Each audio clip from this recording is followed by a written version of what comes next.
स्वागत है आपका नेक्स्ट आईएएस की इस खास पेशकश न्यूज़ एंड व्यूज़ में। भारत की तेज़ी से बढ़ती हुई इकोनॉमी इस बात की मांग कर रही है कि जल्द से जल्द न्यूक्लियर एनर्जी कैपेसिटी को अपनाया जाए। न्यूज़ एंड व्यूज़ के आज के एपिसोड में न्यूक्लियर पावर की ज़रूरत और चैलेंजेस की चर्चा होगी। इंडिया की इकोनॉमी तेज़ी से बढ़ रही है और उम्मीद है कि इस डिकेड के अंत तक ये जर्मनी और जापान को पीछे छोड़कर 5th पोजीशन से 3rd पोजीशन पर आ जाएगी। हमारे यहाँ ज़्यादातर एनर्जी अभी भी फॉसिल फ्यूल बेस्ड है। ग्लोबल वार्मिंग के लिहाज से फॉसिल फ्यूल इसे बढ़ाने में सबसे बड़ा कंट्रीब्यूटर है और ग्लोबल वार्मिंग की प्रॉब्लम अब ह्यूमैनिटी के लिए एग्जिस्टेंशियल क्राइसिस बनती जा रही है।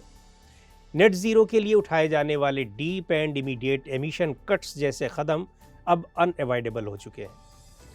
नेट ज़ीरो के लिए एनर्जी सिस्टम्स का ट्रांसफॉर्मेशन जिसमें नई टेक्नोलॉजी शामिल हो और सप्लाई एंड डिमांड पर एनर्जी सिस्टम्स की रीस्ट्रक्चरिंग ज़रूरी है। भारत जैसे बड़े और डेवलपिंग कंट्रीज़ के लिए नेट ज़ीरो के टारगेट को हासिल करना बहुत बड़ी चुनौती है और इसका एक ही जवाब है न्यूक्लियर एनर्जी। न्यूक्लियर एनर्जी का वो रूप है जो किसी एटम के न्यूक्लियस या केंद्र में पाई जाती है। न्यूक्लियर फ्यूज़न या न्यूक्लियर फिशन के ज़रिए इस एनर्जी को हासिल किया जाता है और पावर प्रोडक्शन या इलेक्ट्रिसिटी प्रोडक्शन के रूप में इसका अलग अलग इस्तेमाल होता है। एनर्जी के मामले में अभी तक भारत की सोच सही रही है। इसमें हाइड्रो पावर और सोलर पावर शामिल है, लेकिन ऊर्जा ज़रूरतों के लिहाज से ये सफिशिएंट नहीं है। ऐसे में इसका एक ही सलूशन न्यूक्लियर एनर्जी ही समझ में आता है। न्यूक्लियर पावर में हाई एनर्जी डेंसिटी होती है। कोल और natural gas based power plants की तुलना में इसमें कम फ्यूल की ज़रूरत होती है। स्पेस मिशंस के लिए तो ये ख़ास तौर पर बहुत अच्छा अल्टरनेटिव है, क्योंकि वहाँ बहुत भारी भरकम एनर्जी सोर्स काम में नहीं लाए जा सकते। तमाम देश ये मानते हैं कि न्यूक्लियर एनर्जी का विकल्प रखना अच्छी बात है, क्योंकि ये ठोस है, जबकि विंड और सोलर एनर्जी बहुत भरोसेमंद नहीं है। पुराने डिज़ाइन के पंप्स में एक्टिव कूलिंग पंप्स की ज़रूरत पड़ती थी, लेकिन अब दुनिया में ऐसे सिस्टम्स हैं जो पावर फेल होने पर भी धीरे धीरे और कंट्रोल्ड तरीके से टेम्परेचर और वेस्ट हीट को कंट्रोल कर लेते हैं। न्यूक्लियर एनर्जी के मामले में दुनिया में कई ऐसे भी उदाहरण देखने को मिलते हैं जहां एक्सीडेंट्स हुए हैं। चेरनोबिल ऐसी ही एक दुर्घटना थी जिसकी डिज़ाइन को दोबारा कभी कॉपी नहीं किया जाएगा। Coal based thermal power plant की तुलना में भारत का न्यूक्लियर पावर सेक्टर सालाना 41 million turns carbon dioxide emission save करता है। यदि हम भारत के पावर प्लांट्स की ओर देखें तो उनमें से कई प्लांट्स में राख के बहुत बड़े बड़े ढेर लग चुके हैं। राख यानी ऐश के इन ढेरों का आकार प्लांट्स से कई गुना बड़ा हो चुका है। इनमें कई ऐसे हैवी मेटल्स होती हैं जो पानी के सोर्सेस को पॉल्यूट करती हैं। न्यूक्लियर पावर प्लांट बनाना स्टेक होल्डर्स के लिए डिस्करेज करने वाला हो सकता है। कन्वेंशनल रिएक्टर डिज़ाइंस को multi billion dollar infrastructure projects माना जाता है।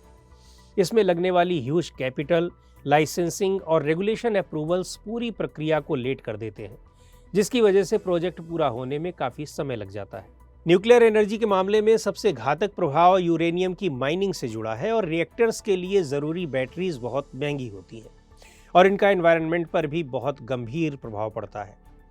हालांकि न्यूक्लियर पावर जनरेशन में कोई एमिशन नहीं होता, लेकिन इसका byproduct radioactive waste के रूप में निकलता है। इस वेस्ट को ठिकाने लगाने के लिए बहुत सावधानी की ज़रूरत होती है ताकि एनवायरनमेंट को पॉल्यूट होने से बचाया जा सके। इससे निकलने वाला रेडिएशन बहुत नुकसान पहुंचाने वाला होता है। न्यूक्लियर एनर्जी को लेकर जो विरोध देखने को मिलता है वो इसकी सेफ्टी, न्यूक्लियर प्रोलिफरेशन और दूसरी चिंताओं से जुड़ा है। रीन्यूएबल एनर्जी की ओर बढ़ने के लिए जर्मनी ने अपने बचे हुए 3 पावर प्लांट्स को बंद कर दिया है। न्यूक्लियर एनर्जी स्केल अप के लिए ये ज़रूरी होगा कि इसके लिए नेशनल स्ट्रेटजी अपनाई जाए। आने वाले दशकों में उन जगहों पर indigenous small modular reactors SMRs लगाए जाने की योजना है जो कोल प्लांट्स के बाद खाली पड़ी हैं या खाली हो जाएंगी। इस प्रोसेस में इंडस्ट्रियल पार्टनर्स को शामिल किया जा सकता है। हाइड्रोजन प्रोडक्शन के लिए हाई टेम्परेचर रिएक्टर्स लगाए जा सकते हैं। इलेक्ट्रोलिसिस के रिसॉर्टिंग के बिना डायरेक्ट हाइड्रोजन प्रोडक्शन के लिए हाई टेम्परेचर रिएक्टर्स विकसित करना होगा।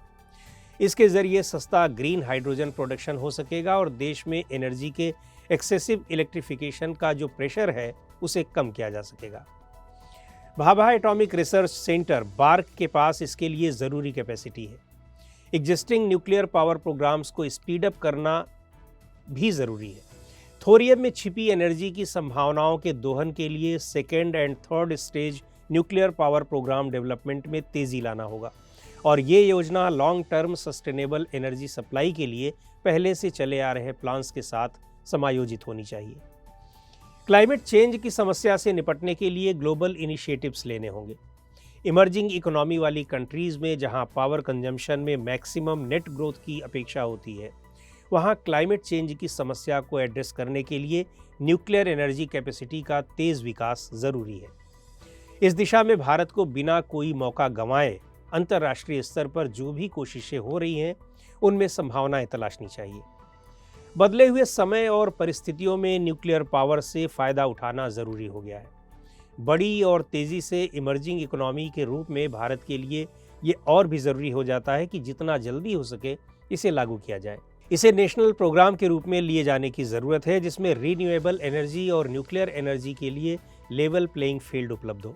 तो आज के इस एपिसोड में इतना ही। अगले एपिसोड में फिर मिलेंगे एक नए टॉपिक के साथ। आपको ये प्रोग्राम कैसा लगा कमेंट करके हमें ज़रूर बताएं। आप अपने सुझाव भी हमें भेज सकते हैं।